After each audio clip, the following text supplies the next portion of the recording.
So good afternoon, ladies and gentlemen, and welcome to this high-level session of the Paris Peace Forum. I am Gilles Gressani, editor and co-founder of Le Grand Continent, and I'm delighted and thrilled to be with you today to moderate the conversation with the Prime Minister of the Republic of Albania, Edi Rama, on diplomacy in a divided world, regional leadership, and the future of multilateralism. So, Mr. Prime Minister, welcome. Now, of course, you hardly need an introduction, so let me just say three very quick facts. First, as you know, Prime Minister Rama is one of the most consequential leaders of our continent. He's been Prime Minister of Albania since 2013 and has just been re-elected for a new term in May. Second, and this might be less well known, Mr. Rama actually studied and taught here in Paris at Beaux-Arts. His artistic background and skills could help us to... This is fake news. Fake news? Okay, can you just elaborate on that? No, I didn't study here. I came here with fellowship in the Cité des Arts. Cité des Arts? Yes. Good, it's good. Yeah. It's still quite it's like good. US and China. Still quite good. They are two countries, but they are different.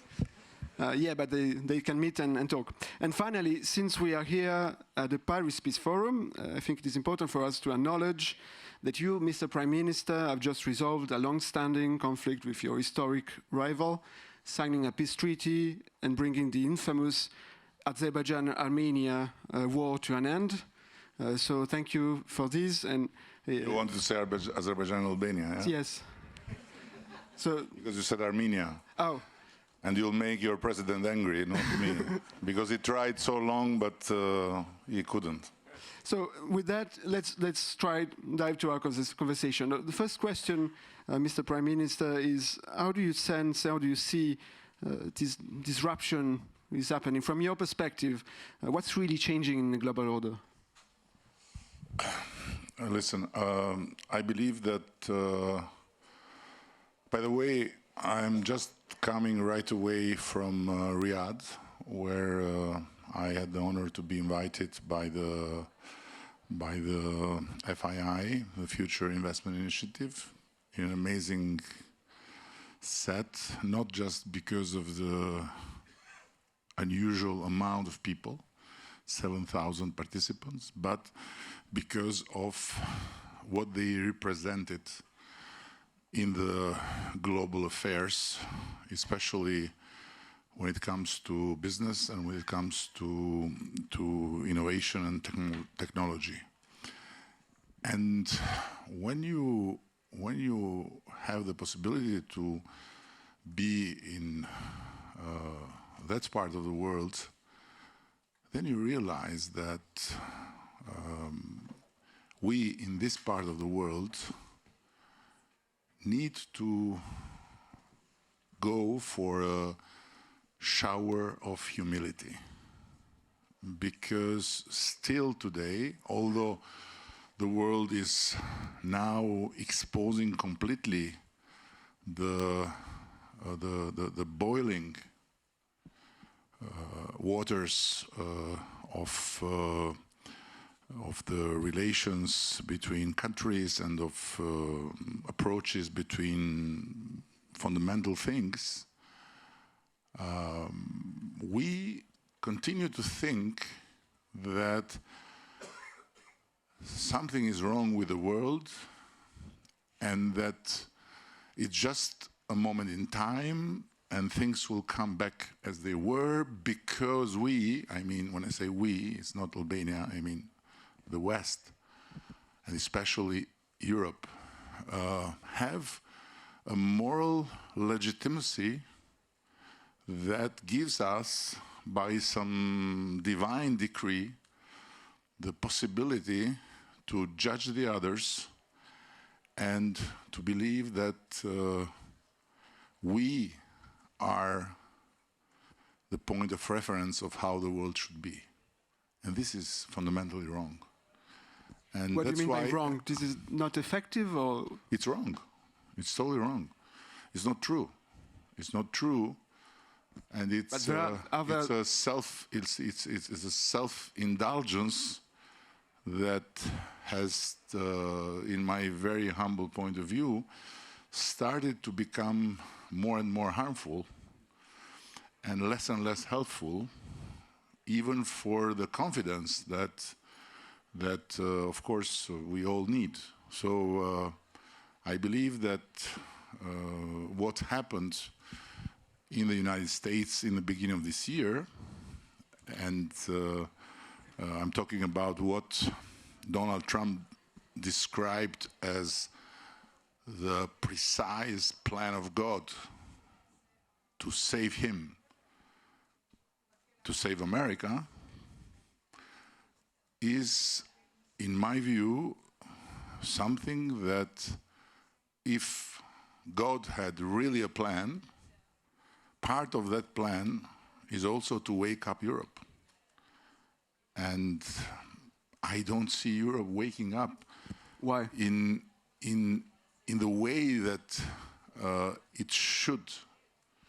There is a wake up, if we may call it like that, in a lot of efforts done by the president of the Commission, by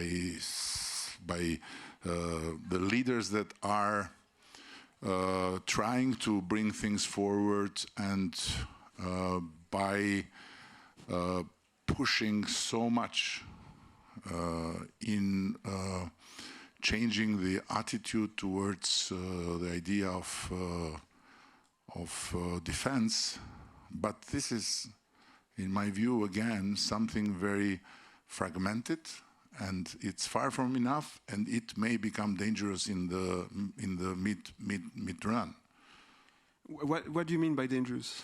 Dangerous in the sense that, to me, it is quite unsettling that still today, after what happened all these years with the European Union diplomacy and foreign policy outsourced to Washington, and with the European Union being in the United States autopilot, there is not yet a European peace plan. And it's just a binary approach towards the conflict that has an amazing potential to degenerate in something catastrophic. While I don't oppose that part, but I feel very, very worried about the other part that is missing: diplomacy and peace planning, whatever it might be, however it might look. But in parallel with fighting the war and supporting Ukraine, and rightly so, European Union should have its own plan of peace and should have its own direct communication with Russia and with whomever else is in the middle or on the other side. But do you think Russia wants peace? It's not about what Russia wants. Did Hamas want peace? Does Hamas ever want peace? I don't believe a second that this may be true, but if we want to fight and to survive in the name of what we represent, we have to do what we have to do. It's about what we want. It's not about what the other wants. And it's about us trying everything that we want in the name of all what we represent, with the chance that the other maybe will never respond. But you have to do what you have to do. You cannot refuse to think about peace because the other one is such an evil that he may not want. He may not want. I don't know if he wants or not. I mean Putin. But I know one thing, that by doing what we are doing, we are becoming every day more irrelevant. So let me understand clearly what you're saying, because you're basically saying that you don't know if Putin wants peace or war.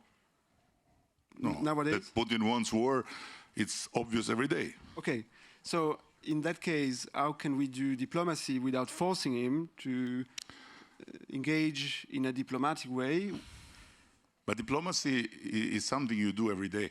So again, taking the example of Israel and Hamas, they killed each other in shapes and forms that were extreme, but they were talking every day.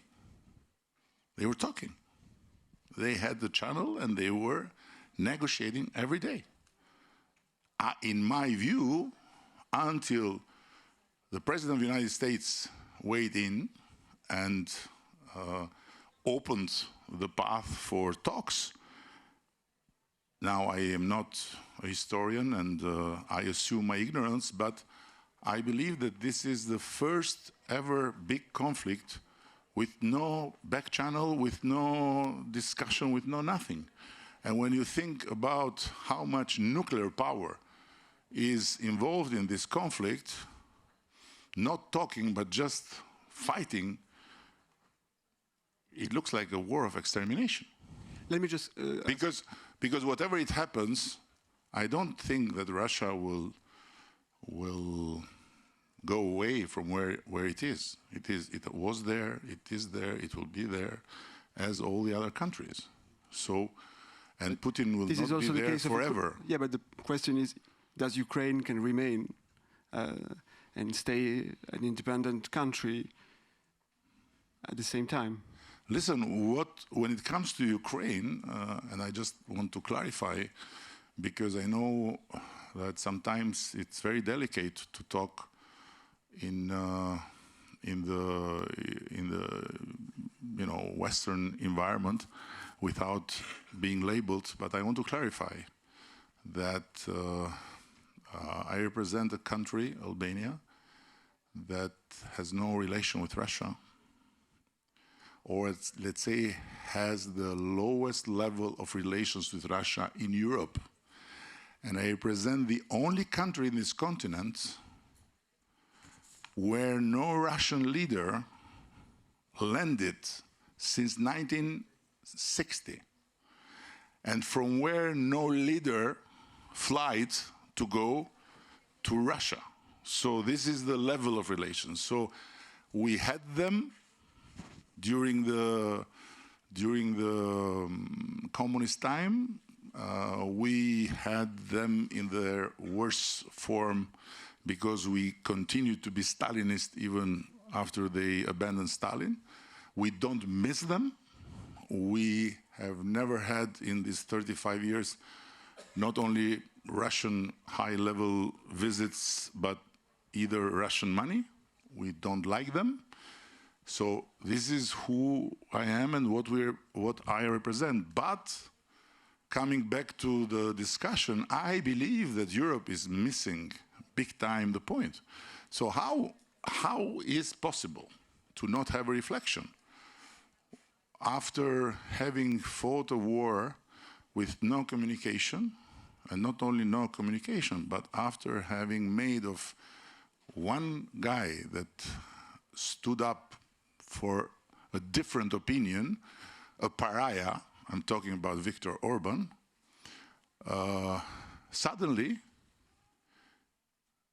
there is a different approach in Washington, and the word ceasefire, a word that when Viktor Orban mentioned was kind of dismissed like kind of F word,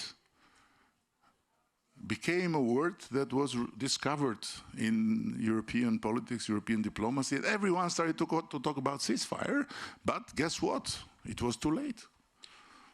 So how this does not lead to reflection that Europe should have its own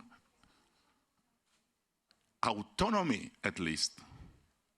I believe its own independence, but at least its own autonomy, its own foreign policy, its own peace plan, and fight the fight. I am not saying seize the fight. I am not saying give to Putin whatever he has taken and whatever he wants. No. I'm not saying any of that. Fight the fight, but prepare for peace.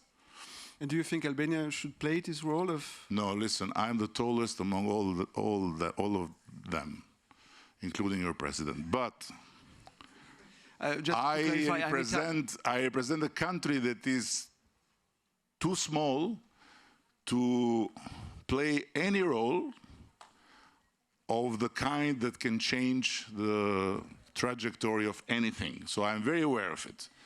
You invited me, I'm telling you what I think. But otherwise, I should not be even here if we consider the size of the country. So these are two different things. As a European, representing a small country, whatever the size of the country is, I believe that I have to stand for my own opinion and I have to stand for my own country. Then, it's my opinion right or wrong, it doesn't matter. Because if my opinion is wrong, not harm comes. But if the opinion of the guys that are not as tall as me, but that have behind big countries are not right, then the problem is big. And do you, you know? do you understand? Yeah, I understand very well. Yeah. But also to clarify, I'm from Italy, so my president is not exactly the one you're referring. But you are no. Listen, you are from Italy. Well, you are from a big Albania, in many ways. Giorgia Meloni will definitely Italians that. are Albanians dressed by Versace, and it's true that you have a president. A great woman, as Trump would say, a beautiful woman, which I agree. That is not tall, but trust me, when she takes the floor, she's taller than me. Just for you to know. Because in her eyes, I see a lot of left. I'm socialist myself, although I am not sure exactly what does it mean nowadays. Thinking about the French socialists, for example, and saying I'm socialist in France, I don't want people here to think I'm dead. Actually, do you still think that EU membership has value for Albania? Because it seems like you are referring to a very different form of the EU, like a more Orbanite. No. Don't bring me there. This is not true. You see how it works, how terribly it works, because I said something about someone related to one opinion about one subject. You called me Orbanite. No, I didn't say that. What is this? I asked you if he is my friend, as all of them are my friends, because I am now since some time in this job, and so I have seen many of them coming and going, but I'm not an Orbanite. I didn't say that you are Orbanite. So sorry. I have a totally different opinion than Victor when it comes to the European Union, for example. I believe the European Union is the greatest project, political project that the humans have ever imagined. As I believe that one of the greatest humans that has ever done politics is someone named Charles de Gaulle, who was a big European. I believe that the European Union is the bless we have, all of us, including the French, that never like anything for a long time. And I believe that for us, Albania, the European Union is exactly what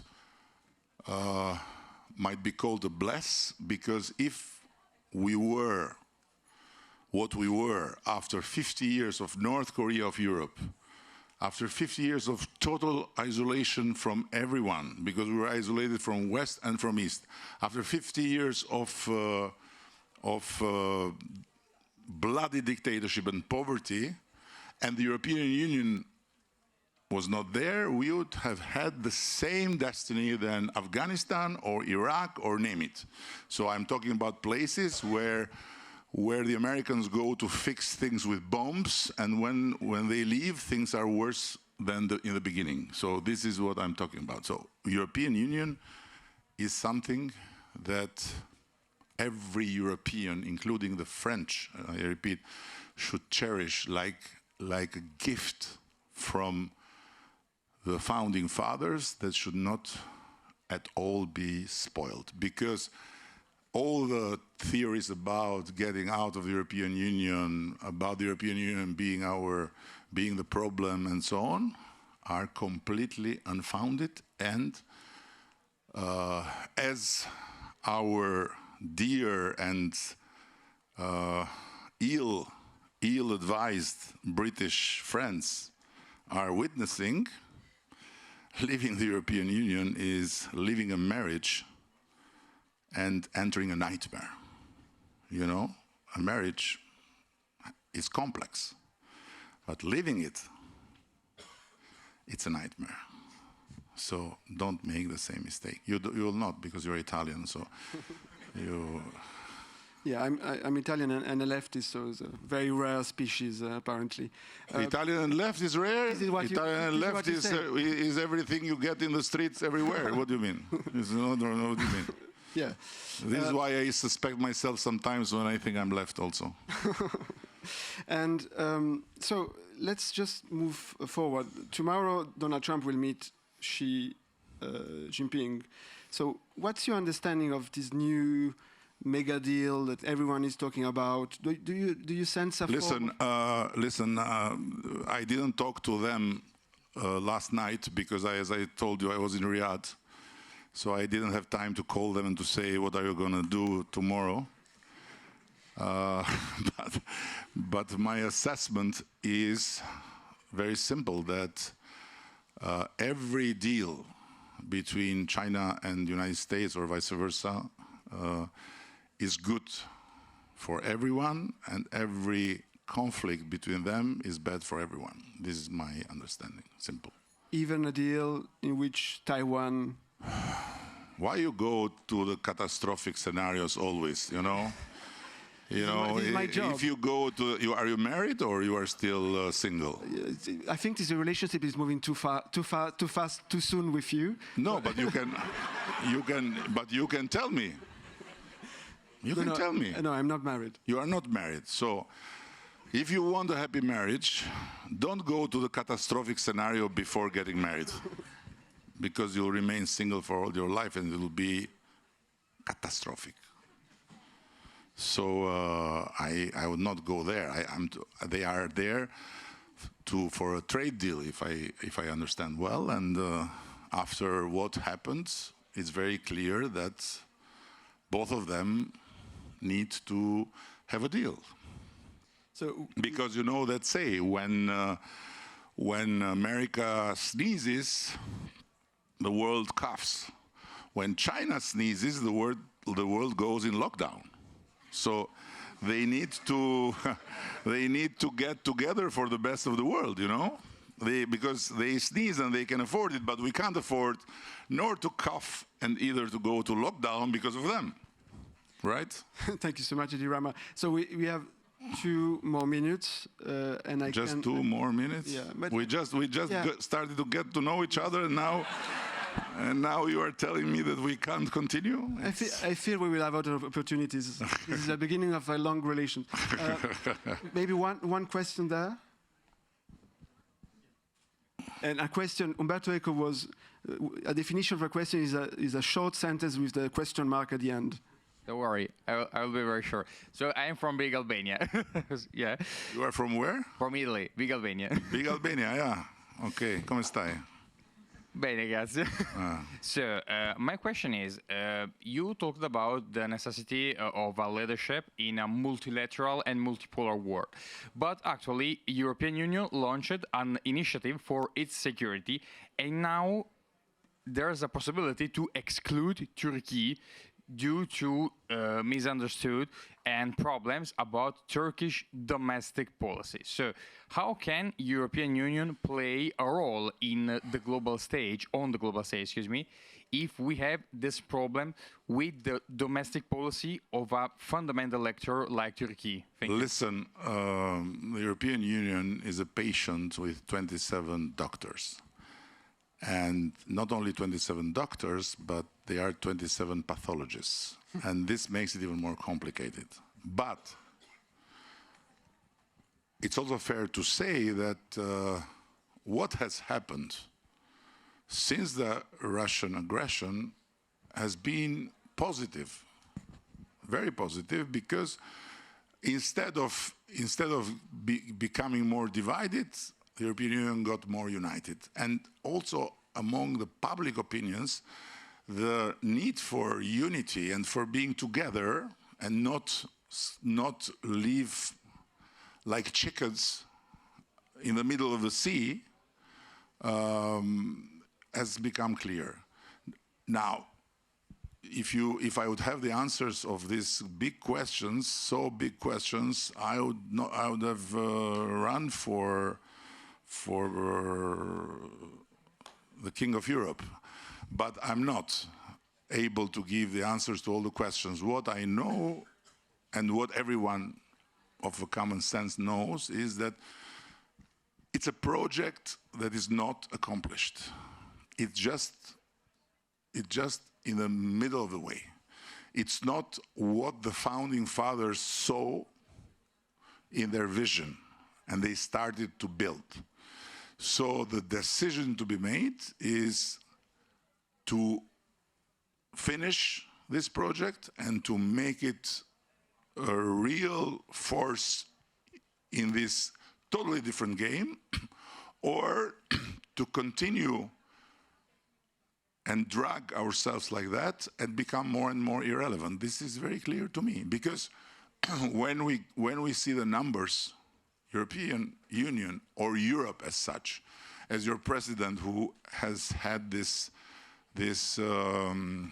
instinct to build up on an old French tradition, starting from Abbé de Saint-Pierre, who in his treaty for perpetual peace was very clear. If you read Abbé de Saint-Pierre today, you have all the answers. You have all the answers. How this continent can have a perpetual peace. And he envisaged a continent that is united, guess what? From the west to the east, from France to Russia, Abbé de Saint-Pierre. So Emmanuel Macron pushed the boundary by giving life to this creature, which is the European political community. Now, in terms of numbers and GDP and population and all this, when you bring all the 500 billion together, it's an amazing force. But it's not a country. So the European Union, it's a name, and it's an organization, and it's whatever political project, but it has not a meter square of its own. Every meter square of the European Union, it's the meter square of someone that is part of it. So the answer is to respond to the question.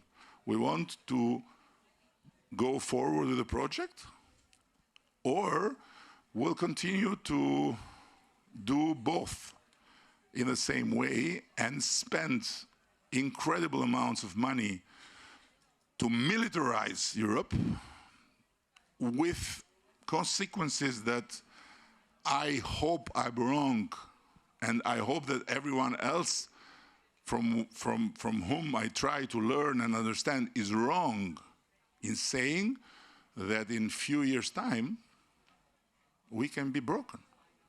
We can be broken, and we'll have weapons, and we'll have ammunitions, and we'll have a military power in the inventories that will be the one side of a story that will be full of discontent, of frustration, of I don't know. I'm not going to talk about revolution, because the word revolution in this precise place where we are talking, it's not a joke, and it's not something like in Italy or in Albania. When you pronounce revolution in this country, you know that people here don't joke. We joke, right? Italians and Albanians. Yeah. That's why we'll survive every nuclear war. Mr. Prime Minister, it was a very interesting conversation. No, a second question before we leave. We cannot leave. Okay, We cannot have even the questions in Italy. Not in Bring it Italian. out of Italy, out of Albania, Yeah. because we are here in France and we are offending this country. They can't stand people speaking Italian in this country. Please. Përshëndetje zoti i kryeministër, Albania. faleminderit për të gjitha. He's Albanian. It's not my fault. How realistic is European integration when internal divisions within the Western Balkans remain such a major obstacle? Should regional reconciliation come first for Should Albania? the Regional reconciliation come first for Albania? we are very firm in our belief that not only peace is better than everything else, but that happier the neighbors, happier the house. This is something I've learned from my grandmother. So don't take care just for yourself, but think also about the neighbor. And if you are celebrating, be sure that the neighbor is not starving, because then your celebration can go to hell. So we have conducted policy in the region of peace, communication, dialogue, cooperation with everyone. I visited Serbia, and you know it, maybe others don't. 68 years after the last visit, we are neighbors.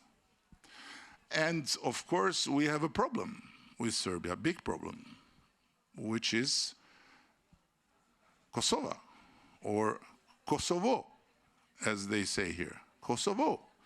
Kosovo is a problem because for us is a state in its own right, and not just for us, but for the majority of the EU countries. For Serbia and for some other countries, is not.